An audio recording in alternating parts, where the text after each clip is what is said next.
जे महाराष्ट्रात घडलं तेच बिहारमध्ये घडलेलं दिसत आहे। महाराष्ट्रात जे फंडे निर्णय प्रकारचे वापरले गेले ते तिथे वापरले गेले आहेत, ही वस्तुस्थिती त्यामध्ये दिसते आहे। जनतेला सुद्धा विचार करावा लागेल की आपली लोकशाही निकोप पद्धतीने चाललेली आहे का, निरोगी आपली लोकशाही आहे का। माझं मत असं आहे की निकोप पद्धतीनं नाही, अनेक फंडे वापरले जातात आणि त्यातून अशा प्रकारचे सत्ता हासिल करण्याचा, हस्तगत करण्याचा प्रयत्न होत असतो, त्याचा हा भाग आहे। दुसरं महत्वाचं असं आहे की या विजयानंतर खऱ्या अर्थानं काँग्रेस पार्टी आणि राहुल गांधी यांनी देशामध्ये जो विषारी प्रचार चालवलेला आहे त्याला जनतेने उत्तर दिलेलं आहे।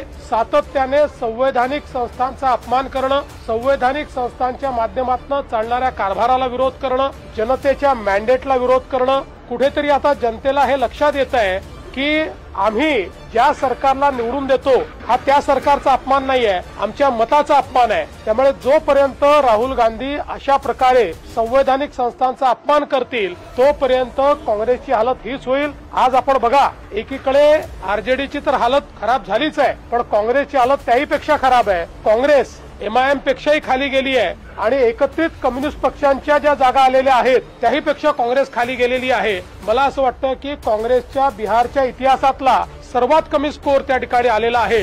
मी ईव्हीएमच्या बाबतीत नेहमी प्रश्नचिन्हच करते, कारण का त्याच ईव्हीएमवर मी निवडून आले, म्हणून मी नेहमी म्हणते की या सगळ्या प्रक्रियेची इन्क्वायरी आम्ही जिंकलेल्या कॅन्डिडेट पासूनच सुरुवात करतो।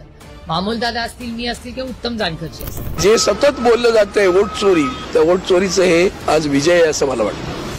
राहुल गांधींनी तिथे वोट चोरीचा मुद्दा चालवला, त्याच्यावर त्यांनी यात्रा काढली, त्यांनी नदीत उड्या टाकून बघितल्या, डान्स करून बघितला, पण लोकांचा विश्वास हा मोदीजींवर आणि नितीश कुमारांवरच आहे। आणि म्हणून मला असं वाटतं की या ठिकाणी जोपर्यंत काँग्रेस पार्टी आणि त्यांच्या सोबतचे पक्ष हे त्या ठिकाणी आत्मपरीक्षण करणार नाहीत तोपर्यंत ते निवडून येऊ शकत नाही।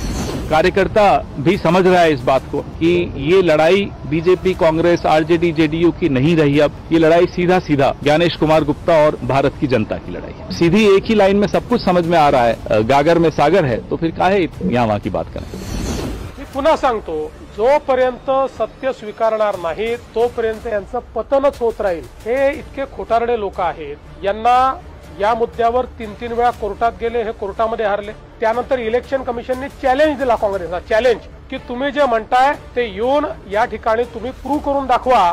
गेले देखील नाही, कारण त्यांनाही माहिती आहे की ते हवेत बोलताय। हवेत बोलून तुम्ही एकदा कन्फ्युजन तयार करू शकता। लोकसभेच्या वेळी त्यांनी फेक नरेटिव्ह तयार केला, पण फेक नरेटिव्हवर प्रत्येक वेळी विजय मिळत नाही।